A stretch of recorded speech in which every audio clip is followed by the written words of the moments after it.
संस्कृताय भवतां सर्वेषां स्वागतम् अभिनंदनं च। गायत्री विद्या मंदिर उच्च माध्यमिक विद्यालय। हम 10वीं कक्षा का षष्ठ पाठ महाराणा प्रताप की चर्चा कर रहे थे। इस पाठ को अपन ने संपूर्ण रूप से पढ़ लिया था और इस पाठ के कुछ प्रश्न रहे थे, तो मैं आपके सामने उन प्रश्नों की एक बार चर्चा करना चाहूँगा। आपके जो प्रश्न हैं, इसका जो वस्तुनिष्ठ प्रश्न है, इसका पहला प्रश्न है, मेवाड़ राज्यम उद्भव भूमि ही अस्ति। जो मेवाड़ जो राज्य हैं वो किसकी उद्भव भूमि है? तो बताओ आप।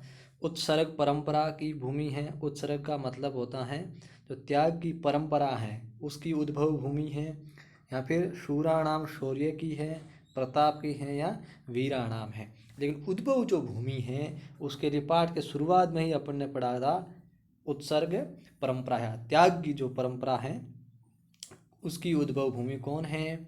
मेवाड़ है। अगला प्रश्न था, महाराणा प्रतापस्य वंशः आसीत्। महाराणा प्रताप का वंश था, कौन सा वंश था बताओगे? पुण्य वंश था, सिसोदिया वंश था, गुप्त वंश था, या मौर्य वंश था? तो इसका वंश अपन ने कौन सा पढ़ा था? सिसोदिया वंश। कौन सा वंश था अपना? सिसोदिया वंश। अगला प्रश्न है आपका इसमें, मुगलैः सह प्रवृत्तं प्रतापस्य मुख्य युद्धम आसीत्। के मुगलों के साथ में, किसके साथ में? मुगलों के साथ में होने वाला जो प्रवृत्त, उनके साथ में जो प्रवृत्त हुआ था प्रताप का मुख्य युद्ध कौन सा था? तो महाराणा प्रताप का उन मुगलों के साथ में जो प्रमुख एक युद्ध हुआ था वो कौन सा था? हल्दी घाटी युद्धम। जो हल्दी घाटी स्थान पर होने के कारण इसको हल्दी घाटी के नाम से जाना गया। अगला प्रश्न है अपना, प्रतापाय कः स्वीयं संपूर्णम धनम दत्तवान। प्रताप के लिए, प्रतापाय मतलब प्रताप के लिए, क मतलब किसने? स्वयं या फिर स्वकीयम, संपूर्ण धन, अपना जो संपूर्ण धन है वो किसने दिया था? वो दिया था भामाशाह ने। अपना संपूर्ण धन है जो प्रताप के लिए दिया था। अगला प्रश्न देखो आप, कि मेवाड़ राज्य से वीराणाम नामानि लिखता। मेवाड़ राज्य के जो वीर हैं, मेवाड़ राज्य के जो वीर हुए हैं उन वीरों के नाम आपको लिखने हैं। कौन कौन से? अगर आपको वो एक लाइन याद हो कि बप्पा रावलः राणा हमीरः राणा सांगा प्रभृति नाम वीराणाम सुदीर्घा परंपरा विद्यते। कौन कौन? बप्पा रावल, राणा हमीर, राणा सांगा, महाराणा प्रताप, इनकी सुदीर्घ लंबी एक परंपरा विद्यमान है। अगला है, प्रतापस्य जन्म कदा अभवत्। महाराणा प्रताप का जन्म कब हुआ था? तब ध्यान रखना, विक्रमस्य 1597। अगर वो विक्रम संवत आपसे आप लिखते हो विक्रम संवत में, तब तो आपका उत्तर क्या होगा? 1597। अगर आप ईस्वी लिखते हो, क्या लिखते हो? ईस्वी, तब तो आपका उत्तर क्या होगा? 1540। तो आपका उत्तर क्या होगा? प्रतापस्य जन्म विक्रमस्य, यहाँ पर विक्रमस्य लिखो तो 1597 तमे वर्षे, अगर ईस्वी लिखो तब हो जाएगा प्रतापस्य जन्म 1540 ईस्वी ज्येष्ठ शुक्ल तृतीयायाम अभवत्। ज्येष्ठ शुक्ल तृतीया में इनका जन्म हुआ था।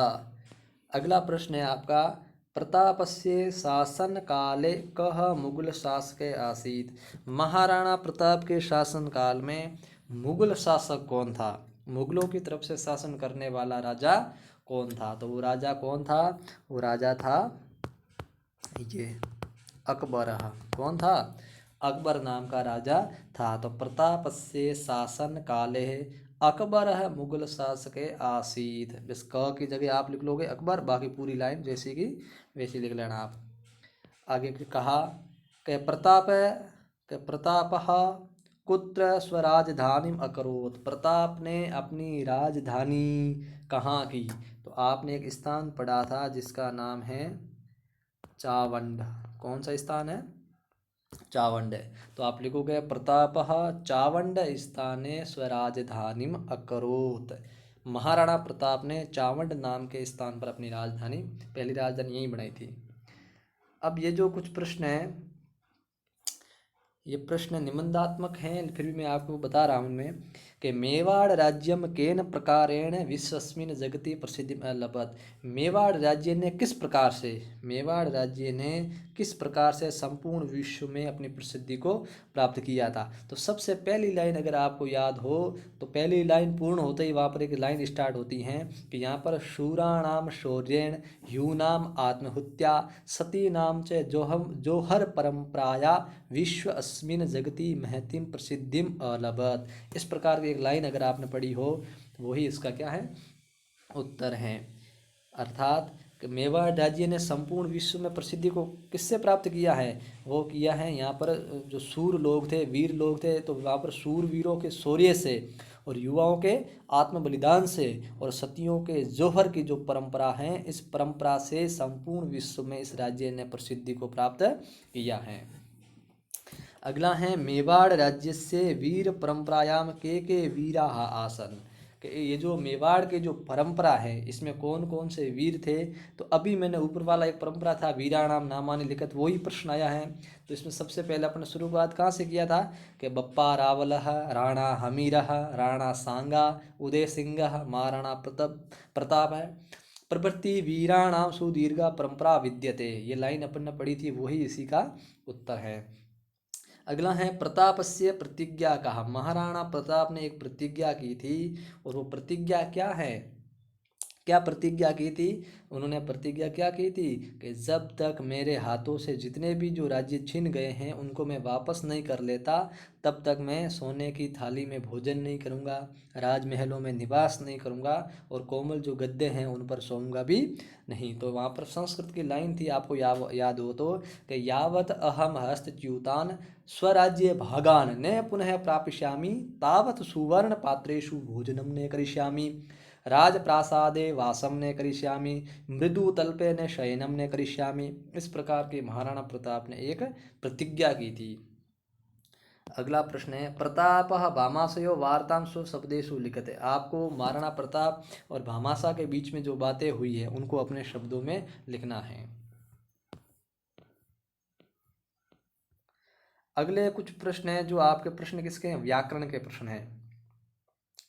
तो चर्चा करता हूँ कि अधोलिखितेषु धातु लकार पुरुष वचना नाम निर्देशम कुरुते। आपके सामने पद दे रखा है, उस पद में कौन सा धातु है, कौन सा लकार है, कौन सा पुरुष है और कौन सा वचन है, इनको आपको निर्देश करते हुए लिखना है। चलो चर्चा करते हैं अपन। सबसे पहले जानाति है, जानाति के अंदर ज्ञा धातु है, लट लकार, लट लकार हमेशा वर्तमान काल का बोधक होता है, इसका हिंदी में अर्थ वर्तमान काल होता है। पुरुष है, प्रथम पुरुष, पुरुष कितने होते हैं, 3 पुरुष होते हैं, प्रथम पुरुष, उत्तम पुरुष, प्रथम पुरुष, मध्यम पुरुष और उत्तम पुरुष। वचन, वचन का मतलब होता है कहना, कितने में कहते हो, एक को कहोगे तो एक वचन, 2 को कहोगे तो द्विवचन, बहुत ज़्यादा कहोगे, 2 से ज़्यादा जितने का आप बोध करोगे तो हमेशा उसमें बहुवचन का प्रयोग होता है। तो वचन भी 3 होते हैं, पुरुष भी 3 होते हैं। वैसे ये जो लकार है, संस्कृत व्याकरण के अंदर लकारों की संख्या वैसे कितनी है, 10 लकार हैं। सामान्य रूप से अपन 5 पढ़ते हैं, लेकिन जो लकार होते कितने हैं, 10 होते हैं। अब देखो अलबत हैं, अलबत में धातु क्या है, अलबत के अंदर आपकी लब धातु है। कौन सी धातु है, लब धातु है। भय आधा है, लब धातु है। और लकार कौन सा है, ये भूतकाल के लिए आया है, तो भूतकाल के लिए एक लकार आता है जिसका नाम है लंग लकार। और इसका पुरुष पूछे तो पुरुष है इसका प्रथम पुरुष। और वचन भी कौन सा है, एक वचनम, वचन भी कौन सा है, एक वचनम।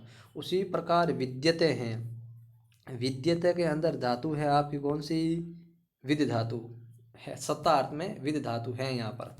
और विद्यते का जो आपका लकार है वो लकार कौन सा हो जाएगा, जो ऊपर कह रखा है लट लकार। उसमें भी पुरुष कौन सा है, इसमें भी प्रथम पुरुष है और वचन भी कौन सा है, एक वचन है। अगला है आरेभे। आरेभे में देखो आप, इसमें उपसर्ग है, एक कौन सा आंग उपसर्ग है जिसको आ करते हो, यहाँ फिर आप आ लिखो।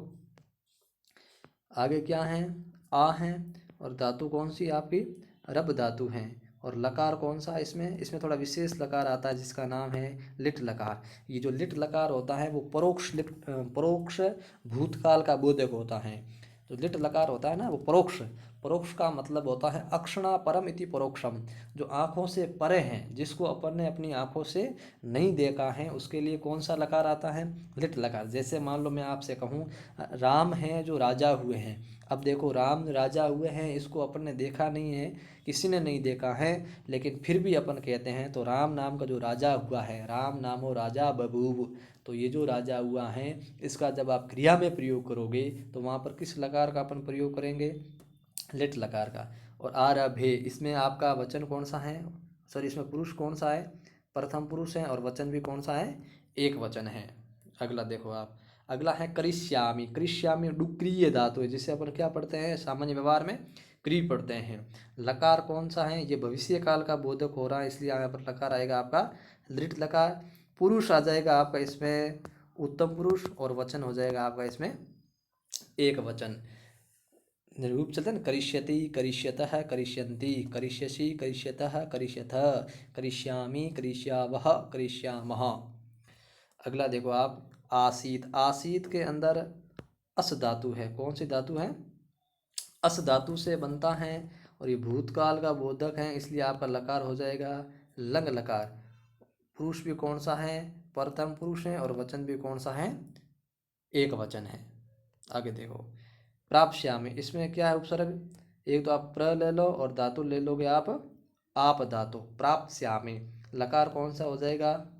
लिट लकार, और पुरुष हो जाएगा आपका इसमें उत्तम, और वचन हो जाएगा इसका आपका एक वचन।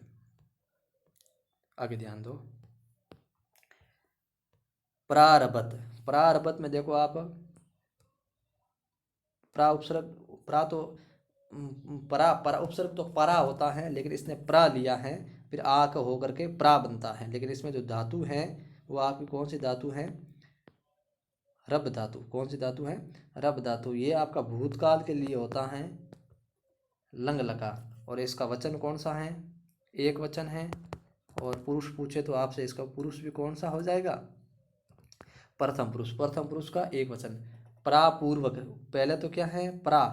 प्रापूर्वक रब धातु से लंग लकार का प्रथम पुरुष का एक वचन में बनता है प्रारभत। अगला है गायंती। गायंती के अंदर आपकी धातु है गई धातु। गई धातु से लकार कौन सा लाओगे आप? लट लकार लाओगे, और आपका पुरुष भी कौन सा हो जाएगा इसमें? प्रथम पुरुष हो जाएगा, लेकिन गायंती अंति आ रहा है तो वचन आपका इसमें हो जाएगा बहुवचन। तो आपने देखा होगा सब में जो वचन आ रहा है वो एक वचन था, लेकिन गायंती के अंदर आपका वचन कौन सा होगा? बहुवचन। ये किससे बनेगा? ये बहुवचन से ही हमेशा बनता है।